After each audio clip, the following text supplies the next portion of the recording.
પ્રકરણ 8 બળ અને દબાણ. ટૂંકમાં જવાબ લખો. 1. બળ એટલે શું? જુદા જુદા ઉદાહરણો વડે તેની સમજૂતી આપો. પદાર્થ પરની જે અસરને લીધે પદાર્થની ગતિ અવસ્થા અથવા તેનો આકાર બદલાઈ શકે છે તેને બળ કહે છે. ઉદાહરણો: ટેબલ પર પડેલ પુસ્તકને ગતિ કરાવવી, દરવાજો ખોલવો કે બંધ કરવો, ક્રિકેટ બોલને બેટ વડે ફટકારવો, સામાન ભરેલ ગાડાને ચલાવવું. આમ, ઉપરના ઉદાહરણોમાં જણાવેલી દરેક ક્રિયાઓને ધક્કો મારવો કે ખેંચવો એમ બંને જૂથમાં વહેંચી શકાય છે. બીજું, પદાર્થની ગતિ અવસ્થા એટલે શું? બળ દ્વારા તે કઈ રીતે બદલી શકાય છે? પદાર્થની જે અવસ્થા તેની ઝડપ અને ગતિની દિશા દ્વારા વર્ણવવામાં આવે છે તેને પદાર્થની ગતિની અવસ્થા કહે છે. સ્થિર પદાર્થ પર બળ લાગતા તે ગતિમાં આવે છે. ગતિમાન પદાર્થની ગતિની દિશામાં બળ લાગતા તેની ઝડપ વધે છે અને વિરુદ્ધ દિશામાં બળ લગાડતા ઝડપ ઘટે છે. ગતિમાન પદાર્થ પર બળ લાગવાથી તેની ગતિની દિશા બદલાય છે. 3. બળ દ્વારા ઉત્પન્ન થઈ શકતી અસરો જણાવો. 1. બળ પદાર્થને સ્થિર સ્થિતિમાંથી ગતિમાં લાવી શકે છે. 2. જો પદાર્થ ગતિમાં હોય તો બળ તેની ઝડપમાં ફેરફાર કરી શકે છે. 3. ગતિમાન પદાર્થની ગતિની દિશામાં ફેરફાર કરી શકે છે. 4. પદાર્થના આકારમાં ફેરફાર કરી શકે છે. 4. સંપર્ક બળ અને બિન સંપર્ક બળ સમજાવો.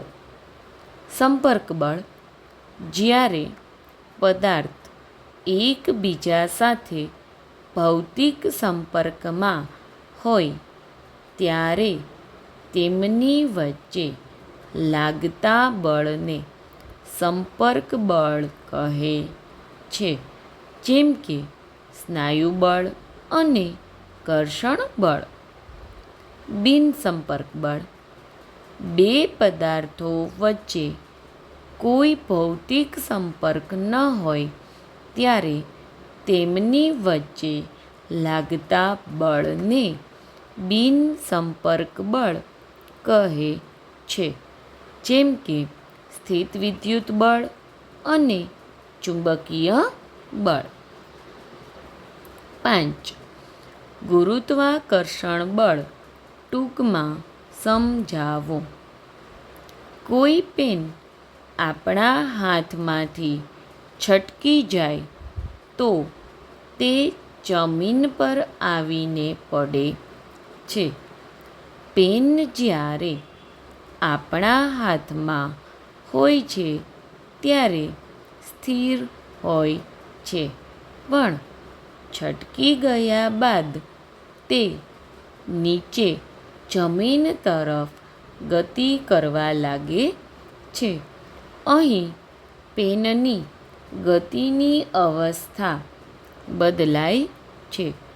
જે બળના કારણે આ ગતિની અવસ્થા બદલાય છે તે બળને પૃથ્વીનું ગુરુત્વાકર્ષણ બળ કહે છે.